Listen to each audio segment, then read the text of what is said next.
ये मूवी एक ऐसे लड़के के बारे में है जिसको सिंगर बनना है, लेकिन उसके फैमिली सिंगिंग को बिल्कुल भी पसंद नहीं करती थी। तो इस मूवी में हम उसके सिंगिंग के जर्नी को देखेंगे और जानेंगे ऐसा क्या हुआ कि उसके फैमिली सिंगिंग से इतना नफरत करने लगी। सालों पहले एक हंसता खिलता परिवार था जिसमें फादर म्यूजिशियन थे। वो फैमिली बहुत खुश था। फादर का सपना दुनिया भर में अपना म्यूजिक पहुंचाने का था। एक दिन वो म्यूजिक के लिए घर से निकल गए और कभी लौट कर नहीं आए। मदर अकेली हो गई थी, लेकिन उन्होंने खुद को स्ट्रांग बनाया और म्यूजिक से सारे रिश्ते नाते दूर कर अपने काम को प्रायोरिटी दी। वो घर चलाने के लिए जूता बनाना सीखा, फिर वो काम अपने बेटी और अपने दामाद को भी सिखाया और इसी तरह ये जूते बनाने की प्रक्रिया चलता रहा। वक्त के साथ उनके पूरे खानदान जूते के कारोबार में आ गए। फिर हम मिगिल को देखते हैं जो अपने परदादी के साथ होता है। उसकी परदादी उस लेडी की बेटी होती है जिन्होंने जूते के कारोबार शुरू किया था। उनकी बहुत अच्छी फैमिली होती है, लेकिन उनके घर में म्यूजिक बिल्कुल रिस्ट्रिक्टेड था। यहाँ तक कि उनके घर के आसपास भी कोई म्यूजिक नहीं बजा सकता था। वो म्यूजिक को अपना दुश्मन मानते थे। मिगिल इन सब चीजों का बिल्कुल ऑपोजिट था। उसे म्यूजिक बहुत पसंद था। इसकी वजह था फेमस सिंगर डेला क्रूज। डेला क्रूज एक हीरो और साथ में एक म्यूजिशियन थे। एक दिन जब वो परफॉर्म कर रहे थे तो उनके ऊपर एक बड़ा सा घंटा गिरता है जिससे उनकी मौत हो जाती है। मिगिल असल में लोगों के जूते पॉलिश करता था। एक दिन जब वो एक म्यूजिशियन को ये सब बता रहा था, म्यूजिशियन उसे बताता है तुम्हें इसके लिए स्टैंड लेना चाहिए। आज रात को एक टैलेंट शो है, यहाँ पर तुम अपना टैलेंट शो कर सकते हो। फिर म्यूजिशियन उसे अपना गिटार देता है। मिगिल का गिटार बजाने से पहले ही उसका दादी आ जाती है। दादी म्यूजिशियन को मारती है और वहाँ से भगा देती है। जाते हुए मिगिल वहाँ से एक पोस्टर ले जाता है। घर जाने पर सब उसे समझाते हैं कि जहाँ म्यूजिशियंस होंगे वहाँ तुम नहीं जाओगे। मिगिल उनसे कहता है क्या मैं सिर्फ आज रात के लिए वहाँ जा सकता हूँ? उसके दादी कहती है आज श्रद्धांजलि दिवस है, कोई कहीं नहीं जाएगा। वो कहती है श्रद्धांजलि दिवस में हमारे पूर्वज हमसे मिलने आते हैं। तस्वीर लगाने से वो हमारी दुनिया में आ सकते हैं, अगर तस्वीर नहीं लगाए तो वो नहीं आ पाएंगे। मिगिल के पास एक छोटा सा रूम होता है जिसके बारे में सिर्फ उसके डॉग को ही पता था। मिगिल ने एक गिटार बनाया था। यहाँ पर एक छोटा सा टीवी होता है और उस रूम में उसने अपनी फेवरेट डेला क्रूज का बहुत सारे फोटोज लगाया था। वो टीवी पर डेला क्रूज को देखकर गिटार बजाता है। फिर टैलेंट शो के लिए निकल ही रहा होता है तो वहाँ उसके दादी और डैड आ जाते हैं। फिर वो अपने गिटार और डॉग को छुपाते हुए उस कमरे में जा पहुंचते हैं जहाँ पूर्वजों की तस्वीर रखा हुआ था। लेकिन वहाँ पर मिगेल का डॉग पूर्वजों के लिए दिए हुए खाना खाने लगता है। मिगेल का उसे संभालते संभालते उसका पर दादी की तस्वीर गिर जाता है। जब मिगेल उस तस्वीर को खोलता है तो उसमें उसे म्यूजिशियन डेला क्रूज का गिटार दिखता है। मिगेल समझ जाता है कि उसका परदादा कोई और नहीं बल्कि फेमस डेला क्रूज है। उसके परदादी फोटो वाले इंसान को पापा पापा कह के बुला रही थी। मिगेल खुशी से पागल हो जाता है और वो बाहर निकल कर कहता है मुझे पता चल गया है मेरे पर दादा फेमस सिंगर डेला क्रूज है। उसके दादी ये सुनकर गुस्से में लाल हो जाती है। उसके डैड कहता है वो कौन थे हमें नहीं पता, घर छोड़ने वाले से हमारा कोई रिश्ता नहीं। मिगेल कहता है उनके लिए मुझे म्यूजिक में इतना इंटरेस्ट है और मैं भी उनके जैसा बनना चाहता हूँ। इस बात से मिगेल की दादी बहुत गुस्सा करती है और उसका गिटार तोड़ देती है। उदास होकर मिगेल वहाँ से निकल जाता है। वो भागकर टैलेंट शो में पहुँचता है, लेकिन उसका नाम नहीं लिखवा पाता क्योंकि उसके पास गिटार नहीं था। वो लोगों से गिटार मांगता है लेकिन कोई उसे गिटार उधार नहीं देता। फिर उसके दिमाग में एक आइडिया आता है। वो उस रूम में जाता है जहाँ फेमस डेला क्रूज की गिटार रखा था। वो कहता है मेरे पर दादू, मैं मिगेल हूँ, आपका पर पोता, मुझे माफ कर दीजिएगा। अगर आपको प्रॉब्लम ना हो तो मैं आज रात के लिए आपका गिटार ले जाना चाहता हूँ। फिर जब वो उस गिटार को उठाता है तो उसे कुछ अजीब फील होता है। देखते ही देखते वहाँ एक आदमी घुस जाता है, लेकिन वो आदमी उसे नहीं देख पा रहा था। फिर वहाँ और भी लोग आते हैं जिनको वो नजर नहीं आता। वो भागते भागते एक गड्ढे में गिर जाता है। फिर कोई उसे बचाने के लिए हाथ बढ़ाता है। ऊपर आकर वो उस लेडी को देखकर हैरान होता है क्योंकि वो इंसान नहीं थी, कंकाल थी। उसके साथ और भी ऐसे लोग थे। फिर वो अपने चारों तरफ ऐसे बहुत सारे लोगों को देखता है। ये सब लोग डेड होते हैं जो श्रद्धांजलि दिवस पर अपने रिलेटिव से मिलने आए थे। फिर वहाँ उसका डॉग आता है। जब वो डॉग के पीछे जा रहा था तो एक लेडी उसे हक करती है। मिगेल बहुत डर जाता है। वो लोग कहते हैं हम तुम्हारे रिश्तेदार हैं। अब मिगेल भी उनको पहचान जाता है। उसका हालत ऐसा था कि वो जिंदा भी नहीं था और मुर्दा भी नहीं था। इस चीज को ठीक करने के लिए वो उसे अपने साथ ले जाते हैं। वो फूल के पंखुड़ियों से बने रास्ते से जाते हैं। वो लोग मुर्दों की दुनिया में आते हैं। यहाँ हमें पता चलता है कि दुनिया में अगर कोई मुर्दा इंसान की फोटो लगाया तभी वो दुनिया में जा सकते हैं, वरना नहीं। एक आदमी दुनिया में जाना चाहता था मगर किसी ने उसका तस्वीर नहीं लगाया होता तो परलोक पुलिस उसे अलाउ नहीं करती। फिर जब वो चालाकी से पुल पार करने की कोशिश करता है तो नहीं कर पाता। मिगेल अपना परदादी से मिलता है जो बहुत गुस्से में होती है क्योंकि दुनिया में उसकी फोटो ना होने की वजह से वो वहाँ से नहीं जा पा रही थी। वो कहती है ऐसे कैसे नहीं है, मेरी फैमिली हर साल मेरी तस्वीर लगाती है। फिर मिगेल उनसे मिलता है। प्रॉब्लम्स को ठीक करने के लिए वो लोग मुर्दों की दुनिया के मैनेजर से मिलता है। मैनेजर कहता है तुमने गिटार चुराने की कोशिश की इसलिए तुम यहाँ हो। मिगेल कहता है लेकिन वो मेरे पर दादा का गिटार है। सबसे बड़ी दादी कहती है मैं वहाँ क्यों नहीं जा पा रही हूँ। तो मिगेल उसे उसका तस्वीर दिखाती है जो कि वो अपने साथ लाया था। मैनेजर उसका सोल्यूशन बताते हुए कहता है तुम्हें रात के अंदर ही इंसान बनकर वापस जाना होगा वरना तुम हमेशा यही रहोगे।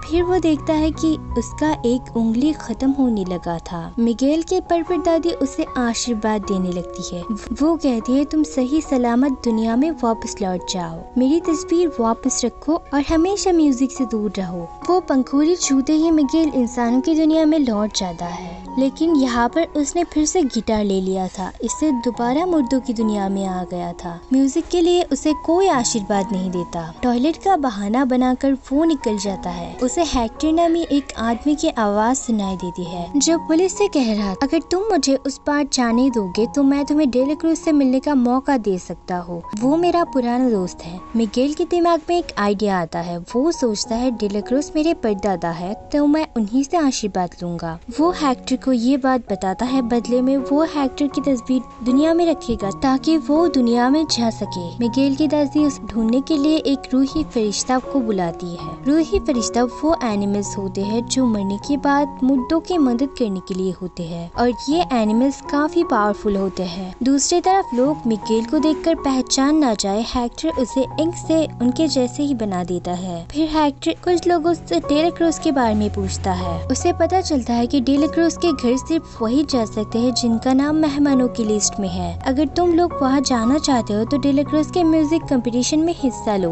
क्योंकि जीतने वाले को इनाम के तौर पर पार्टी में जाने का मौका मिलेगा। लेकिन अब बारी है गिटार की। वो एक बुढ़े आदमी के पास जाता है जिसके पास गिटार है। वो आदमी कहता है अगर गिटार लेना है तो उसे बजाकर सुनाओ। हेक्टर बहुत अच्छा गिटार बजाता है। वो उनको गिटार दे देते हैं लेकिन खुद नहीं बज पाता क्योंकि दुनिया में उसका कोई याद करने वाला नहीं था तो वो इस दुनिया से भी हमेशा के लिए मिट जाता है। जाते हुए मिगेल कहता है अब तक तो पता था कि तुम्हें म्यूजिक पसंद नहीं है लेकिन तुम भी अच्छे म्यूजिशियन हो। हेक्टर कहता है मैं तुम्हारे परदादा को जानता हूँ, हम मिलके गाने बनाते थे। फिर वो म्यूजिक फेस्टिवल में जाते हैं। बहुत लोग परफॉर्म करते हैं तो मिगेल स्टेज पर उठता है। वो बहुत डरा हुआ था क्योंकि उसने इससे पहले कभी स्टेज पर परफॉर्म नहीं किया था। फिर वो एक लंबी सांस के साथ गाना शुरू करता है। उसके साथ हेक्टर भी डांस करता है। सब उनके परफॉर्मेंस को बहुत पसंद करते हैं लेकिन उसी वक्त उसके परिवार उसे ढूंढते हुए यहाँ आते हैं। मिगेल को हेक्टर के साथ यहाँ से जाना पड़ता है। शो के होस्ट मिगेल के लापता होने का अनाउंसमेंट करती है। है। इससे हेक्टर कहता है तुमने तो कहा था यहाँ तुम्हारा डेला क्रूज के अलावा कोई नहीं है। मिगेल कहता है मेरे और भी रिश्तेदार हैं, लेकिन उन्हें म्यूजिक से नफरत है, मुझे म्यूजिशियन का ही आशीर्वाद चाहिए। हेक्टर कहता है ये बचकाना हरकत है, अपने फैमिली के पास लौट जाओ। मिगेल कहता है मुझे नहीं जाना, रखो अपनी तस्वीर और मुझे जाने दो। जब वो जा रहा होता तो उसके डॉग आता है और उसके जैकेट अपने मुंह से खींचता है, जिससे उसका हाथ बाहर आ जाता है, लेकिन ये वहाँ के मुद्दे देख लेते हैं। मिगेल अपनी दादी को अवॉइड करके किसी तरह गेट को पार करता है। फिर उसके दादी गाना गाने लगती है। मिगेल कहता है आपको तो म्यूजिक से नफरत है ना? उसकी दादी कहती है एक टाइम मैं भी तुम्हारे दादा के साथ बहुत गाना गाती थी, लेकिन जब वो हमें छोड़कर चले गए तो मैं बहुत दुखी हुई। नेक्स्ट सीन में सारी सेलिब्रिटीज डेला क्रूज की पार्टी में जा रहे थे, पर मिगेल को वहाँ नहीं जाने दिया जाता। फिर उसे वहाँ वही म्यूजिक बैंड मिलता है जो उसे म्यूजिक फेस्टिवल में मिला था। वो उनसे मदद मांगता है, जिसके बाद वो लोग उसे भी उनके साथ ले जाते हैं। वहाँ बहुत शानदार पार्टी हो रहा था। सबसे ऊपर चढ़कर वो गाना गाने लगता है।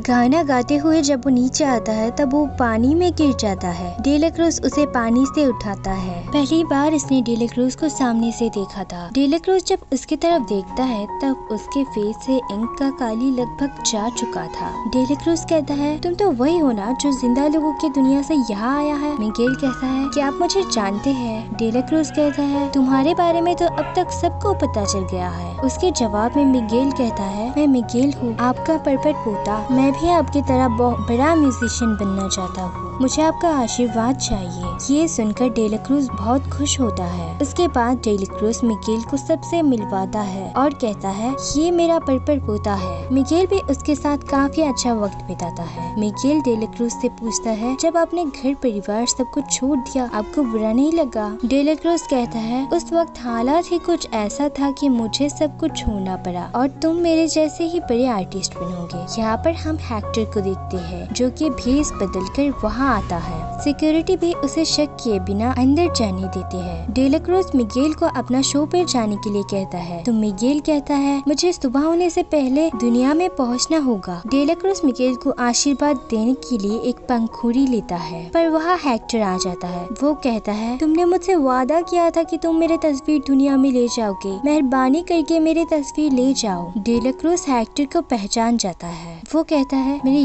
तुम्हारी यादें मिट रहे हैं। हेक्टर कहता है इसके जिम्मेदार सिर्फ तुम हो, तुमने मेरे गाने चुराए हैं। मेरी यादें इसलिए मिट रहे हैं क्योंकि तुमने किसी को नहीं बताया कि वो गाने मेरे हैं। डेला क्रूज कहते हैं ये मुझसे हालात ने करवाया है, क्योंकि तुम नहीं थे तो मुझे ऐसा करना पड़ा। हेक्टर कहता है देखो डेला क्रूज, जब हम आखिरी वक्त साथ थे तो तुमने कहा था कि तुम मेरे लिए जमीन और आसमान एक कर दोगे, प्लीज मेरा तस्वीर पहुंचाने में मदद करो। मिगेल कहता है जमीन आसमान ये तो एक पिक्चर की डायलॉग है जिसमें विलेन हीरो को ये कहता है और जहर दे देता है। उस वक्त वही फिल्म पर्दे में चल रहा होता है। हेक्टर को यहाँ सब कुछ याद आता है। जब वो डेला क्रूज को छोड़कर अपने घर जा रहा था तो डेला क्रूज उसे रोक लेता है और उसके बाद वो उसे एक ड्रिंक पिलाता है। रास्ते में ही हेक्टर का डेथ हो जाता है। हेक्टर अब सब कुछ समझ जाता है। डेला क्रूज ने उसे उसके गानों के लिए मारा था। उसके कुछ करने से पहले ही डेला क्रूज सिक्योरिटी से उसे बाहर निकलवा देता है। डेला क्रूज मिगेल से कहता है नाम और इज्जत से ज्यादा मेरे लिए कुछ भी नहीं है। अब जब तुम्हें मेरी सच्चाई पता है तो मैं तुम्हें अब और जिंदा नहीं रख सकता। मिगेल उसे बहुत रिक्वेस्ट करता है, लेकिन वो कहता है मैं अपने बेस्ट फ्रेंड के साथ ऐसा कर सकता हूँ तो तुम क्या चीज हो। वो मिगेल को पानी में फेंक देता है। उसके बॉडी का बहुत ज्यादा हिस्सा अब कंकाल में बदल चुका था। उसे वहाँ हेक्टर मिलता है। मिगेल कहता है तुम सही थे, मुझे अपने परिवार के पास लौट जाना चाहिए। उसने कहा मेरे होने न होने से उसे कोई फर्क नहीं पड़ता। वहाँ हेक्टर की दौरा पड़ता है। हेक्टर कहता है वो मुझे भूल रही है, मेरी बेटी कोको, वो मेरी राह देख रही थी, काश मैं उसे बता पाता, मैं उसके लिए घर जा ही रहा था। कोको के बात सुनते ही मिगेल वो फोटो निकालता है जो उसके पास था, जिसमें उसका परपट दादी, दादा और कोको दादी थी। हेक्टर अपने परिवार को देख पहचान जाता है और मिगेल भी समझ जाता है कि जिसे वो अपना परदादा समझ रहा था वो असल में नहीं है, उसका परपट दादा हेक्टर है।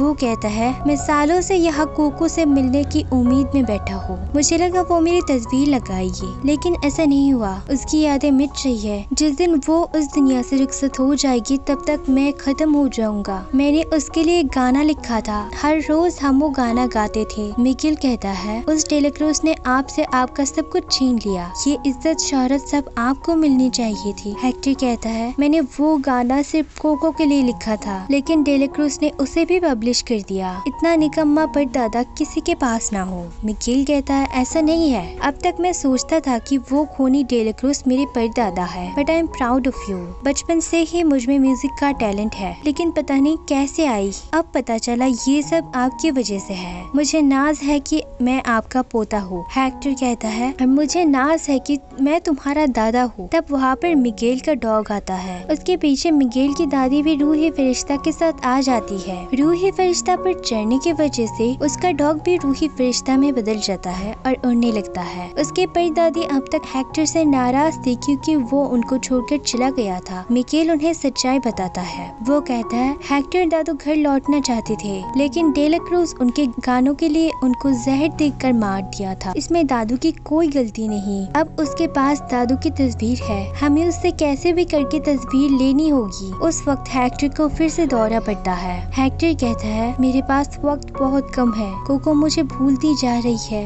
दादी कहती है मैं तुम्हें माफ नहीं कर सकती, लेकिन तुम्हारी मदद कर सकती हूँ। फिर वो भेस बदलकर डेलाक्रूज के पार्टी में जाते हैं, पर दादी डेलाक्रूज को जूते से मारती है। यहाँ डेलाक्रूज को पता चलता है कि मिगेल हेक्टर का पोता है। वो लोग डेलाक्रूज के सिक्योरिटी से लड़ते हुए उसके पीछे जाते हैं। दादी डेलाक्रूज से तस्वीर ले लेती है, लेकिन वो गलती से स्टेज पर पहुंच जाती है। सिचुएशन को संभालने के लिए दादी को गाना गाना पड़ता है। वहाँ डेलाक्रूज के सिक्योरिटी भी आ जाते हैं। उनसे बचते हुए दादी गाना गा रही थी। फिर वहाँ डेलाक्रूज आता है। वो भी तस्वीर को छीनने की कोशिश करता है, फिर खुद को और तस्वीर को बचाकर दादी वहाँ से भाग जाती है। वो लोग मिगेल को आशीर्वाद दे चुके थे, मगर तब डेलाक्रूज वहाँ आता है। वो मिगेल को ऊपर से गिराने की कोशिश करता है। डेलाक्रूज जब अपना गुनाह कन्फेस करता है और बताता है कि कैसे उसने हेक्टर के गाने के लिए उसे जान से मार डाला, तब उसके फैमिली वाले कैमरा उसकी तरफ करके ऑन कर देते हैं। लाखों लोग उस वक्त उसे लाइव देखते हैं। वो मिगेल को वहाँ से नीचे गिरा देता है। मिगेल का डॉग उसे बचा लेता है, लेकिन उसके हाथ से तस्वीर छूट जाता है। डेलाक्रूज जब दोबारा स्टेज पर पहुँचता है तो लोग उसे जूते चप्पल से मार रहे थे। फिर रूही फरिश्ता आकर उसे उछल उछल कर मारता है और वो जाकर उसी घंटे के नीचे गिरता है जहाँ उसका डेथ हुआ था।